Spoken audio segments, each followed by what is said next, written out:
Hey y'all, welcome back to another video.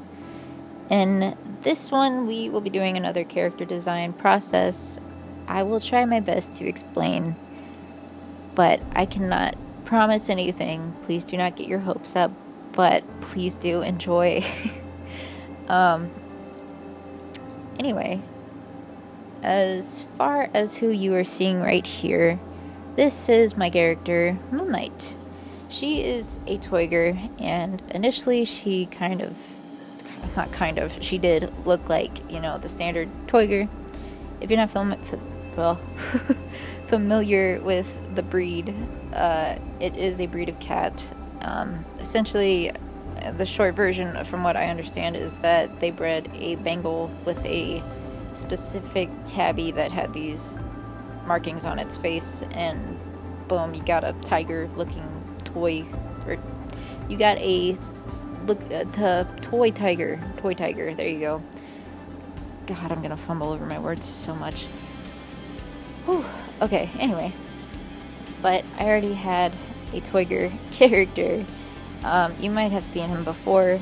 It's Shere Khan, my little angsty boy. So I wanted to diversify my characters a bit more, and essentially I just tried to emulate a white tiger with her here.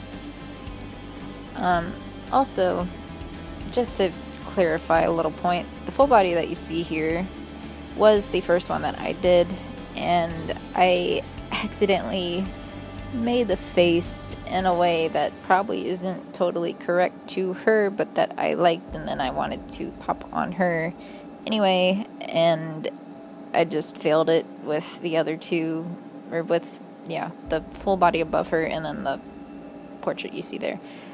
But I was trying to emulate more masculine features on her, specifically with like thicker brows, big paws, pretty lean, nothing too buff, but she's about her business, and I guess I could get into her personality here. She is sort of that tough, feminine, sorry, it is so hard to explain things for me, and it probably won't make much sense because I get very conflicted with explaining things. She's just like that tough girl character that you might see, and personally I've always really been drawn to the tough chick sort of persona, I guess. So, she's just kind of what I was trying to put there. I don't think she would be super girly or anything like that. She's very she's not shy, but she's reserved, she's stoic, she's very much about her business, and she just doesn't like to mess around too much. But she just, I don't know how you would explain it. I can't say that she works out. She's a freaking cat, so, but she is pretty toned. She's meant for the Warriors universe, so whatever exercises they do to get, strong and kind of that fighter build, whatever you want to call it, I guess, that would be what she is, essentially. But I also really liked the look of the big paws, so I figured they would look pretty big and bulky, I guess, in a sense. I know they look bigger in the top full body, and they look a little more dainty, quote unquote, in the bottom. But again, that was the first sketch that I did, and I accidentally liked how cat-like it looked. But I also figured if she's flexing her claws, they'll look bigger in a sense, or maybe that's just cartoon logic. I don't know. I don't know. Again, I warned y'all, this might not make much sense, but I'm trying. But also, now that we're at this part of coloring, I did take some inspiration from a photo of this really pretty cat. I don't know if it had a breed or not, but it was essentially like this brown seal point, and it had these sort of like faint tabby markings in the face, the legs, the tail, and then it had this kind of cool white splash over its face, I think specifically around the nose. So I took little inspo from that and gave her kind of that mask over the eyes. And then I decided to make her eyelashes white because I've seen that around a lot with others' characters, and I thought that looked really pretty. So I just threw it on her, and I was like, there you go. But also with the stripes, as you see here, I did pull up a reference of a white tiger on the right that you cannot see right now, but that is probably my biggest tip whenever you want to emulate certain markings and patterns, is to pull up a reference. It's fine to use a reference. I know there's been arguments in the past in the artist community, oh, it's cheating. No. That references, photo references specifically, that is how you learn. You should do live studies when you can, but it's pretty obvious not everybody has those resources or the ability to go out and find a live study or live references for studies. So photos are fine. Just try to make sure it's, free use and things like that, because I know some artists use Pinterest a lot for their references, but anywho, for this particular character and a lot of my other characters, I also really like to give them these, I don't know what you would call it, like it looks like as if they walked through a giant tar pit and they've got this black marking stuck on the underside of their paws. It's a really weird way to describe it, I know, but that's not what happened here. I just like the look of it. I know there's some cats have that too, where, I don't know what you would call it, I guess the underpaw, it's black and then it fades into the white. Anyway, I like the look of it, so I gave it to her again. And I think I have some other characters that have that particular marking.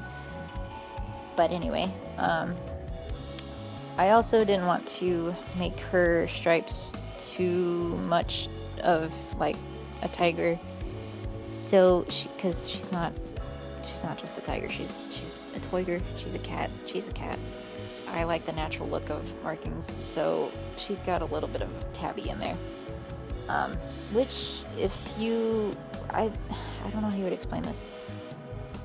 In the knee area and in the shoulders with cats, I've noticed that they tend to like form this triangular motion with the stripes. I don't know how else to explain it, but that is kind of how I break it down to make it do the thing that it did. And then with her face, I wanted to give her a cute little pink nose with a little bit of dark around the edges. And then I kept her eyes this really pretty seafoam green, bluish color, which was also a part of her original reference sheet, because I found a toiger with those with that eye color, and I thought it was really pretty.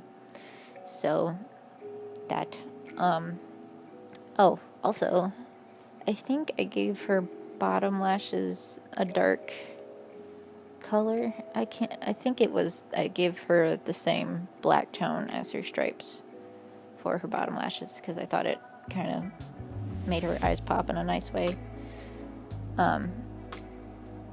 So yeah, and then for her portrait here, I didn't go and paint it. I'm sorry if that's what you were looking forward to. I know a lot of people like how I do the paintings and things, but I was really impatient with her reference sheet because it had taken way too long to get around to it, let alone finish it. So I just went ahead and went straight for a flat color for her portrait, and just to kind of show the other side of her face because the full bodies accidentally both were kind of looking in the same direction.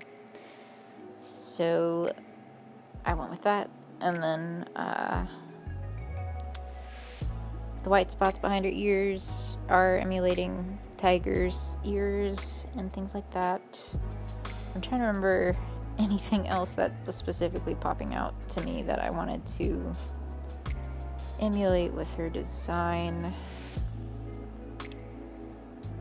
But I don't know. I just really liked how she turned out, honestly. I did use the hue and saturation tool to kind of change up the tone of the browns, and I think it incidentally changed the gray and white a little bit too, but I think I made it a little bit pinker, or I might have made it a little bit duller because I thought it looked nicer, and it's weird. But yeah, and then for the background here, I actually pulled reference from the REM Beauty Experience, I think it's called. It was something that Instagram hosted with Ariana Grande's beauty brand thing, and I thought the photos were like super gorgeous, and I loved the whole idea of like the dark side of the moon, and it's all sparkly and pretty. So that's what I used to paint the background. And then I used Phases of the Moon for her color palette, and then did the likes and dislikes, and then her scent, which was fresh rain, jasmine, and I think a little bit of vanilla. So that was just a quick little sketch thing. I still gotta practice my items and plants and flora as far as drawing it. But that is essentially Moonlight. I probably flubbed this so bad, but thank you so much for watching. Here's my Patreon. If you could support me there, I try to post at least twice a month. Here are my lovely patrons' names. I cannot tell you how much I appreciate your support. It means the world. If you cannot support me there, that is totally fine. Please just consider subscribing and following me on my other socials. You can find me most places at the Tiger Purr. And I hope you have a good day. Like the video, comment, whatever you want to comment, and I'll see y'all later. Bye.